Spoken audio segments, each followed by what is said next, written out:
RSS के लोगों ने गांधी जी को गोली मारी और आज उनके लोग गांधी जी की बात करते हैं। सरदार पटेल जी कांग्रेस पार्टी के नेता थे।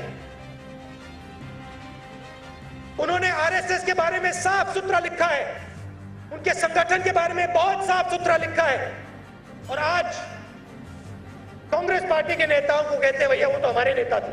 कि महात्मा गांधी की हत्या में संघ और गोलवलकर का कोई हाथ नहीं है, और उसके बाद वो कोर्ट सदा के लिए खत्म हो गया। तो ये एक ऐसा कोर्ट बना जो कोर्ट कॉन्स्टिट्यूट हुआ जिसमें सरकार एफआईआर लॉन्च नहीं कर सकी। फिर भी अगर कोई नेता ये बोलते हैं तो मुझे लगता है या तो उनको झूठ बोलने की आदत है या उनको गुमराह करने की आदत है। That Rahul Gandhi is now sought to be prosecuted for defamation of, when all these quotes, and I'm saying from 1942 by various people who have directly attributed the murder of Gandhi to an organization, directly attributed. Nobody has filed a case against them. Why have they not filed a case? Why has the RSS not filed a case against all these authors?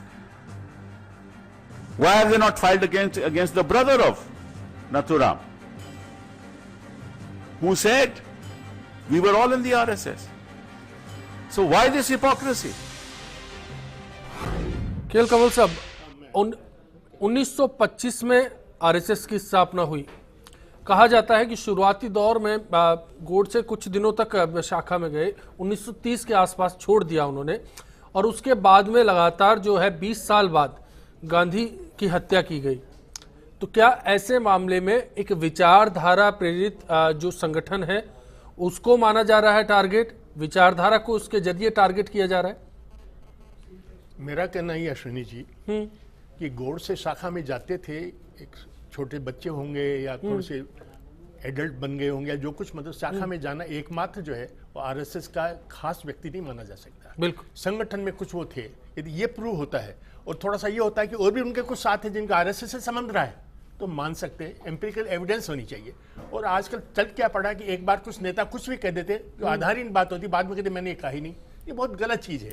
और एक चीज़ जिसपे मुझे बड़ी वेदना होती है ये है कि हम एक विचारधारा लेकर के राष्ट्र की बात को छोड़ देते हैं। जैसे एक हमारे संस्कृति मंत्री भारत के केंद्र के वो भी हैं, उन्होंने जब कलाम साहब की मृत्यु हुई तो एक सेंटेंस का बड़ा डेरोगेटरी सेंटेंस था, he was a nationalist besides being a Muslim. कितनी गलत बात है, मुस्लिम होते हुए भी राष्ट्रवादी थे, कितनी गलत बात कही उन्होंने। तो इस प्रकार, और जब इतिहास, मैं वही समझना चाह रहा हूँ, जैसे नेहरू बदलते वक्त के साथ पहले भाषा पर राजनीति, फिर देश प्रेम पर राजनीति, इमरजेंसी, मंडल कमंडल, ये राजनीति के दौर आते रहे। ठीक है, मैं अपनी एक बात कंप्लीट कर दूं। आप पटेल को नेहरू से अलग कर सकते हैं क्या? आप जो है, मतलब आप देखिए कि अंबेडकर वाज एक कैबिनेट मिनिस्टर, नेहरू के कैबिनेट में थे, और आज नेहरू को बिल्कुल आप डिमोलिश कर इतिहास से हटा देते हैं, फैक्ट्स को डिस्टॉर्ट करते हैं। मैं मुद्दे पर इसी पर आना चाहता हूं कि राहुल क्या चाहते हैं, दरअसल राहुल की सोच के पीछे क्या वजह है। मैं आपसे भी जानना चाहता हूं गोदा साहब, राहुल गांधी के इन बयानों की वजह क्या है? आरएसएस के जरिए बीजेपी को टारगेट किया जाए या एक विचारधारा को? देखिए, हम कांग्रेस के किसी भी बड़े नेता से, इवन राहुल गांधी के, मैं कांग्रेस के किसी भी नेता से हम ये उम्मीद करें कि वो आरएसएस की चीज़ों को समर्थन देंगे या आरएसएस का गुणगान करेंगे, कतई संभव नहीं। इस देश में तो कतई संभव नहीं। यदि वो राहुल गांधी आरएसएस की बात को आप यदि कहते हैं, जिस तरह की डिमांड की जा रही है कि वो माफ़ी मांग लें, कभी भी नहीं कर सकते, किसी भी हालत में नहीं कर सकते।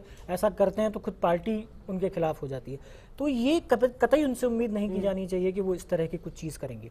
जहाँ तक आरएसएस की विचारधारा को टारगेट करने की बात है, देखिए राजनीति अभी जो चल रही है, जिस पार्टी की सरकार है देश में, उसका पितृ संगठन माना जाता है आरएसएस।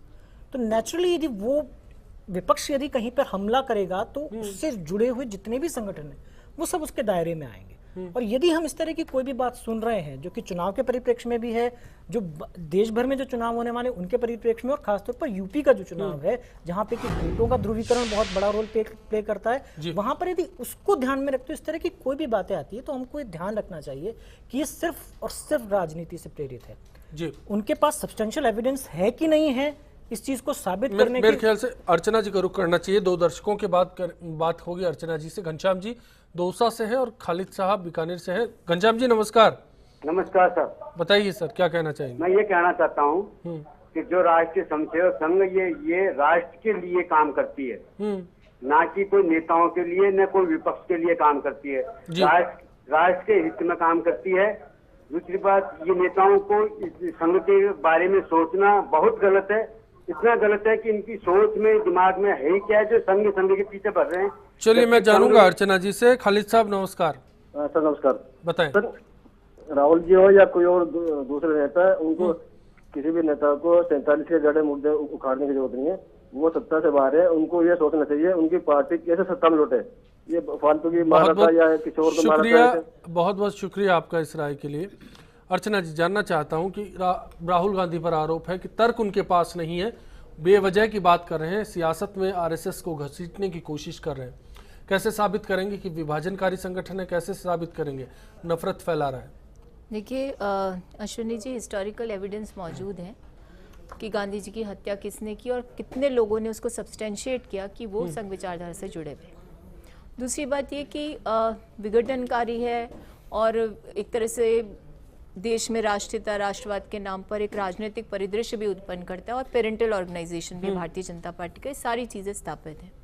आप खुद इस बात के गवाह हैं कि किस प्रकार से आप ये कह देंगे भारतीय जनता पार्टी वाले कि साहब हमारे तो विश्व हिंदू परिषद से भी कोई लेना देना नहीं, हमारा इनसे भी नहीं, सब इनके संगठन है, इनके कह सकते हैं कि सहयोगी संगठन है।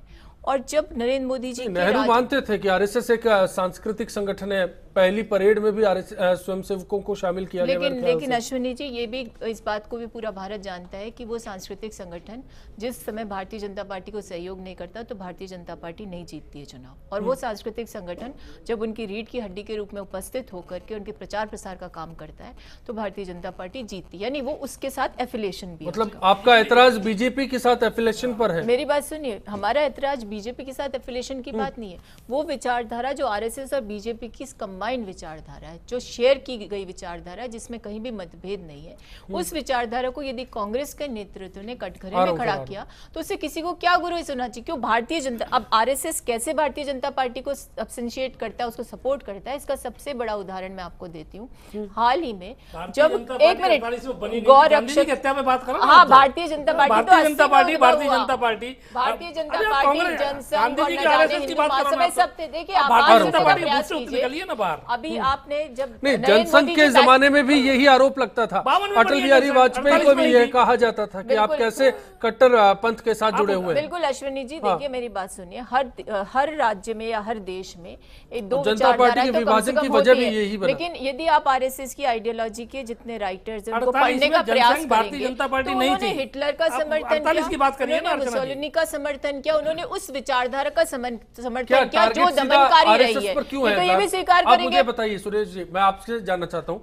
कमल साहब, मैं नहीं, ये तो अर्चना जी ने सबके सामने स्पष्ट कर दिया, इनका ना तो गांधी जी से लेना देना है, न किसी से कुछ लेना देना। राहुल गांधी तो यही बोलते हैं ना। इनको अर्चना जी आप मेरी बात सुनिए साहब, आप मेरे से वरिष्ठ हैं। नहीं, भारतीय जनता पार्टी की आप मुझे बताइए कि अभी गोदा जी ने, अश्विनी जी एक बहुत बड़ा प्रश्न उठाया गोदा जी ने कि आज ये हो रहा है कि हमारे जो नेता थे, केएल कमल साहब के एक बार सुन लेते, काफी देर से कुछ कहना चाह रहे हैं गांधी जी को। अर्चना जी आप बोलिएगा। मैं अर्चना जी की इस बात से सहमत हूँ कि ये केवल विशुद्ध सांस्कृतिक सामाजिक संगठन में नहीं सहमत हूँ। ये इसके पीछे बिल्कुल ये बीजेपी जो है वो इसका एक पॉलिटिकल डायमेंशन है। तो राहुल गांधी उस पर बात करें ना। राहुल गांधी गांधी की हत्या का जिक्र ये कहना कि आरएसएस का संबंध नहीं है, और जैसा इन्होंने भी कहा और मैं सहमत हूं कि आरएसएस के बिना बीजेपी कुछ भी नहीं, उसका कोई अस्तित्व नहीं है। सही बात है। सवाल इस बात का नहीं है, इमरजेंसी के दौर में भी आरएसएस के वजूद को लेकर सवाल खड़े किए गए। सवाल तब भी खड़े किए गए जब समझौता ट्रेन में ब्लास्ट हुआ, दरगाह में ब्लास्ट हुआ, सवाल तब भी खड़े किए गए। और सवाल बीजेपी के साथ लगातार जो संगठन को जोड़कर देखा जाता है, विचारधारा को जोड़कर देखा जाता है। मनीष पारिक साहब, ये बार बार आरएसएस पर ही निशाना क्यों? तो निशाना इसलिए कि इनकी सरकार रही हमेशा। मदन लाल पाहवा ने गांधी जी को के खिलाफ वो जो बम विस्फोट किया 20 जनवरी 1948 को, उसके 10 दिन बाद नाथूराम गोडसे ने गोली मार दी। 10 दिन में सुरक्षा क्यों नहीं दी गांधी जी को? मुख्यमंत्री प्रधानमंत्री तो नेहरू जी थे ना। सवाल तो ये पूछेंगे इनसे, पोस्टमार्टम नहीं कराया गांधी जी का आपने, आप सीधे बिरला मंदिर ले गए। आप मेरी बात सुनो मनीष जी, आप एक ऐसी घटना को पुष्ट करने का कुछ प्रयास कर रहे हो। सवाल तो ये है, इसका जवाब दो आप। इसका जवाब नहीं है किसी के पास। सबके मदन पास लाल जवाब पहावा है। ने जब आप बताओ और कमल साहब, अश्विनी जी, जब जो 10 राहुल दिन गांधी पहले ने कहा बम या विस्फोट किसी हुआ अन्य नेता बिरला ने कहा, मंदिर वो में, सब और उसके इतिहास बाद पर 10 दिन बाद आधारित कोई आके उनको तथ्यात्मक गोली मार बातों गया। पर कहा। और इस तरह की बयानबाजी अभी क्यों हल्का उसकी करने की बात चीज़ों क्यों को कोर्ट में जाकर देने क्या का बोला? प्रयास है। Let him say। तब इनके पास मैं यही स्पष्टीकरण कहना नहीं है। ये सवाल लेकिन ये ऐसी है, बातें करके बातें नहीं है, ये सच्चाई है, ये इतिहास है। कमल साहब बोलेंगे इस बात पे, सच्चाई है। आपके पास ऐसी क्या आपने मजबूरी हो गई? पोस्टमार्टम नहीं हुआ गांधी जी का, आप राम मनोहर लोहिया अस्पताल लेके नहीं गए 4 किलोमीटर दूर, आप सीधे बिरला मंदिर ले गए उनको। तो अब मैं तो ये आरोप लगाऊंगा कि वो चाहते थे। चलिए, इस सांस्कृतिक संगठन वाली बात पर फिर से बात होनी चाहिए। छोटा सा ब्रेक लेते हैं, लौटते हैं, तुरंत चर्चा जारी रखेंगे।